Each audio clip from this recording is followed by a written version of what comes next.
Chapter 11. As the fall rodeo swept on its way over the wide ranges, the reluctant bits of summer passed, and the hints of a coming winter began to appear. The yellow glory of the goldenrod and the gorgeous banks of color on the sunflower flats faded to the earthly russet and brown, and the white cups of Jimson reed were broken and lost, and the dainty pepper grass, and the thin-leafed gamma grass, and the heavier-bladed bare grass of the great pasture lands were dry and tawny, and the broomweed that had tufted the rolling hills were brighter with green. At the touch of the first frost turned a dull and somber gray, while the very beauties of the valley meadow became even as the dead and withering leaves of the Dean's walnut trees that, in falling, left the wide-spreading limbs and branches so bare. Then the rodeo and the shipping were over. The weeks of the late fall range riding were past, and it was winter. From skyline to skyline the world was white, save for the dark pines upon the mountain sides, and the brighter cedars and junipers upon the hills and ridges, and the living green of the oak bush that, where all else was covered with snow, gave the cattle their winter feed. More than ever now, with the passing of the summer and fall, Kitty longed for the stirring life that in some measure had won her from the scenes of her home and from her homeland friends. The young woman's friendship with Patches, made easy by the fact that the Baldwins had taken him so wholly into their hearts, served to keep alive her memories of that world to which she was sure he belonged, and such memories did not tend to make Kitty more content and happy in Williamson Valley. Toward Phil, Kitty was unchanged. Many times her heart called for him so insistently that she wished that she had never learned to know any other life than that life to which they were both been born to. If only she had not spent those years away from home, she often told herself, it would all be so different. She could have been happy with Phil, very happy, if only she had remained in his world. But now she was afraid. Afraid for him as well as for herself. Her friendship with Patches had, in so many ways, emphasized the things that stood between her and the man whom, had not been for her education, she would have so accepted gladly as her mate. Many times when the three were together, and Kitty had led the talk far from the life with which the cowboy was familiar, the young woman was forced, against the wish of her heart, to make comparisons. Kitty did not understand that Phil, unaccustomed to speaking of things outside of his work and his life interests of his associates, and timid always to express his own real thoughts, found it very hard to reveal the real wealth of his mind to her when she assumed so readily that he knew nothing beyond his horses and cattle. But Patches, to whom Phil had learned to speak with little reserve, understood. And knowing that the wall which the girl felt separated her from the cowboy had built almost wholly of her own assumptions, Patches never lost an opportunity to help the young woman to fuller acquaintance with the man whom she thought she had known since childhood. During the long winter months, many an evening at the Cross Triangle, at the Reed home, or perhaps at some neighborhood party or dance, afforded Kitty opportunities for a fuller understanding of Phil, but resulted only in establishing a closer friendship with Patches. Then the spring came. The snow melted, the rains fell, the washes and creeks, channels were filled with roaring floods, hill and ridges and mountain slopes and mesas awoke to new life that was swelling in every branch and leaf and blade, and the beauties of the valley meadow appeared again in fresh, fragrant lovingness, while from fence post and brush and grassy bank and new-leaved trees the larks and mockingbirds and doves voiced their glad return. And with the spring came a guest to the Cross Triangle Ranch, another stranger. Patches had been riding the drift fence and as he made his way towards the home ranch in late afternoon, he looked a very different man from the Patches who, several months before, had been rescued by Kitty from a humiliating experience from that same fence. The fact that he was now riding Stranger, the big bay with the blazed face more than anything else perhaps, marked the change that came to the man whom the horse had so viciously tested on that day when they began together their education and work on the Cross Triangle Ranch. No one, meeting the cowboy, who handled his powerful and wildly spirited mount with such easy confidence and skill, would have identified him with the white-faced and well-tailored gentleman who Phil had met on the divide. The months of active outdoor life had given his tall body a lithe and supple strength that was revealed in his every movement, while wind and sun had stained his skin that deep tan which marks those who face the elements every waking hour. From tinkling brindle chains and jingling spurs to the coiled riata, his equipment showed the unmistakable marks of use. His fringed chaps, shaped by so many days in the saddle, to his long legs, expressed experience, while his broad hat, soiled by sweat and dust, had acquired individually, and his very jumper, once blue, now faded and patched, disclaimed the tenderfoot. Riding for a little way along the top of the ridge that forms the western edge of the valley, Patches looked down upon the red roofs of the buildings of the home ranch and smiled as he thought of the welcome that awaited him there at the close of his day's work. The Dean and Stella, with little Billy and Phil and the others of the home circle, had grown very dear to this strong man of whom they still knew nothing. And great as was the change in his outward appearance and manner, the man himself knew that there were other changes as great. Honorable Patches had not only acquired a name and a profession, but in acquiring them he had gained something of much greater worth to himself. And so he was grateful to those who, taking him on trust, had helped him more than they knew.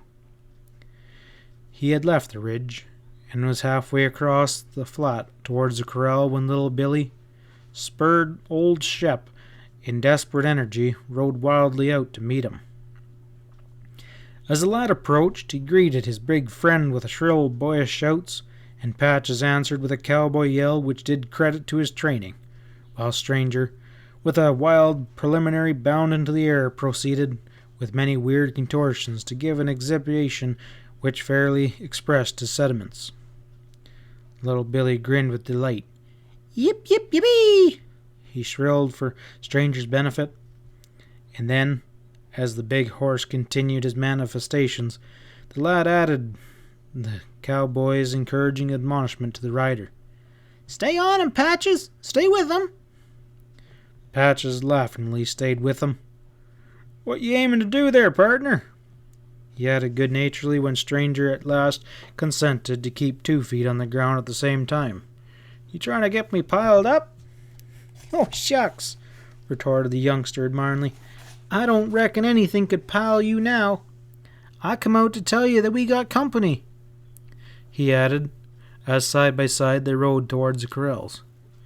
Patches was properly surprised. "Company?" he exclaimed. Little Billy grinned proudly.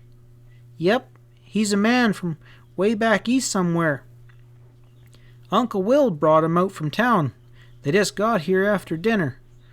I don't guess he's ever seen a ranch before, but gee, won't we have fun with him." Patch's face was grave as he listened. "How do you know he's from back east, Billy?"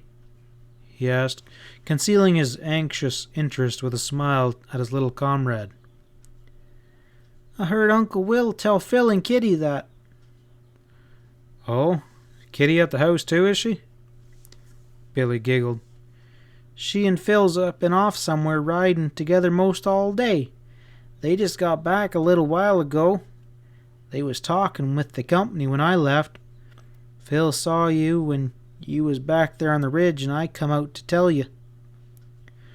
Phil and Kitty were walking towards their horses, which were standing near the corral fence as Patches and little Billy came up through the gate. The boy dropped from his saddle and ran on into the house to tell his Aunt Stella that Patches had come, leaving Shep to be looked after by whoever volunteered the service. It was one of little Billy's humiliations that he was not yet tall enough to saddle or bridle his own horse, and the man tactfully saw to it that his mount was always ready in the morning and properly released at night without any embarrassing comments on the subject. Pat checked his horse and without dismounting greeted his friends. "You not going?" he said to Kitty, with a note of protest in his voice. "I ain't seen you for a week. It's not fair for Phil to take advantage of his position and send me off somewhere alone while he spends his time riding over the country with you." They laughed at him as he sat there on the big bay, hat in hand, looking down at their upturned faces with the intimate, friendly interest of an older brother. Patches noticed that Kitty's eyes were bright with excitement, and Phil's were twinkling with suppressed merriment. "I must go, Patches," said the young woman. "I ought to have been gone a couple hours ago, but I was so interested that the time was slipping away before I realized it." "We got company," explained Phil, looking at Patches and deliberately closing one eye, the one that Kitty could not see. "A distinguished guest, if you please. I'll loan you a clean shirt for supper. That is, if Mother lets you eat at the same table with 'em." "Phil, how can you?" protested Kitty. The two men laughed, but Phil fancied that there was a mere hint of anxiety in Patch's face as the man on the horse said, "Little Billy broke the news to me. Who is he?" "He's a friend of Judge Morris and Prescott," answered Phil. "The judge asked Uncle Will to take him on the ranch for a while. He and the judge were—" Kitty interrupted with enthusiasm. "It's a professor. His name is Parkhill, Patches. The famous professor of anesthetics, you know. Edward Charles Parkhill. And he's going to spend the summer in Williamson Valley. Isn't it wonderful?" Phil saw a look of relief in his friend's face as Patches answered Kitty with sympathetic interest. "It certainly will be a great pleasure, Miss Reed, especially for you to have one so distinguished for his scholarship in the neighborhood. Is Professor Parkhill visiting Arizona for his health?" Something in Patch's voice caused Phil to turn hastily aside. But Kitty, who was thinking how perfectly Patches understood her, noticed nothing in his grave tones save his usual courteous deference. "Partly because of his health," she answered, "but he's going to prepare a series of lectures, I understand. He says that in the crude, uncivilized mentalities of our—" "Here he is now," interrupted Phil, as the distinguished guest of the cross triangle appeared, coming slowly towards them. Professor Everett Charles Parkhill looked the part of which, from his birth, he had been assigned by his over-cultured parents. His slender body, with its narrow shoulders and sunken chest, frail as it was, seemed almost too heavy for his feeble legs. His thin face, bloodless and shallow, with a sparse, daintily trimmed beard and weak, watery eyes, was characteristic by a solemn and portentous gravity, as though fully realizing the profound importance of his mission in life, he could prevent no trivial thought to enter his bald, dome-like head. One knew instinctively that, in all the 45 to 50 years of his little life, no happiness or joy that had not been scientifically sterilized and certified had ever been permitted to stain his super-anesthetic soul. As he came forward, he gazed at the long-limbed man on the big bay horse with curious eagerness, as though he were considering a strange and interesting creature that could scarcely be held to belong to the human race. "Professor Parkhill," said Phil coolly, "you were saying that you had never met a genuine cowboy in his native haunt. Well, permit me to introduce a typical specimen, Mr. Honorable Patches. Patches, this is Professor Parkhill." "Phil," murmured Kitty, "how could you?" The professor was gazing at Patches as though fascinated, and Patches, his weather-beaten face as grave as the face of a wooden Indian, stared back at the professor with a blank, open mouth and wide-eyed expression of rustic wonder that convulsed Phil and made Kitty turn away to hide a smile. "Howdy. Proud to meet you, mister," drawled the typical specimen of a genuine cowboy. And then, as though he suddenly remembered his manners, he leapt to the ground and strode awkwardly forward, one hand outstretched in greeting, the other holding fast the stranger's bridle rein, while the horse danced and plunged about with reckless indifference to the polite intentions of his master. The professor backed fearfully away from the dangerous-looking horse and the formidable-appearing cowboy, whereat Patches addressed stranger with a roar of savage wrath. "Whoa, you concernated, square-headed, stiff-legged, squinty-eyed, lop-eared four-flusher, you! Whoa, I tell ya! Can't you see I be wanting to shake hands with this here man who has the boss was introducing me to?" Phil nearly choked. Kitty was looking unutterable things. They did not know that Patches was suffering from a reaction caused by the discovery that he had never before met Professor Parkhill. "You see, mister," he explained gravely, advancing again with stranger following nervously, "this here fool horse ain't used to strangers nohow, especially them as don't look, as you might say, just natural-like." He finished with a sheepish grin as he grasped the visitor's soft little hand and pumped it up down with virile energy. And then, staring with wonder at the distinguished representative of the highest culture, he said, "Be you an honest-to-God professor? I've heard about such, but I ain't never seen one before." The little man hurriedly replied, but with timid pride, "Certainly, sir. Yes, certainly." "Well, you be," explained the cowboy, as though overcome by his nearness to such dignity. "Well, excuse me for asking, but if you don't mind now, what be you professor of?" The other answered with more courage, as though his soul found strength at the very word. "Aesthetics." The cowboy's jaw dropped and his mouth opened in gaping awe, and he looked from the professor to Phil and Kitty, as if silent, appearing to them to verify this startling thing of which he had heard. "You don't say," he murmured at last with innocent admiration.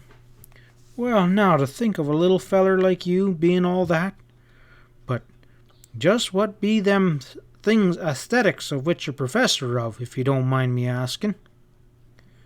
The distinguished scholar answered promptly in his best platform voice, "It's the science or doctrine of the nature of beauty and of judgment of taste." At this, stranger, with a snort of fear, stood straight up on his hind legs, and Professor Parkhill scuttled to a position of safety behind Phil. "Excuse me, folks," said Patches. "I'm just naturally obliged to tend to this here thing what thinks he's a horse. Come along, you ornery, pigeon-toed, knock-kneed, swayed-back, woolly-haired excuse, you.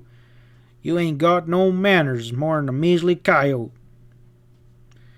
The famous professor of aesthetics stood with Phil and Kitty, watching Patches as that gentleman reviled the dancing bay of the saddle and led him away through the corral to the gate leading into the meadow pasture. "I beg your pardon," murmured the visitor in his thin little voice, "but what did you say that feller's name was?" "Patches. Honorable Patches," answered Phil.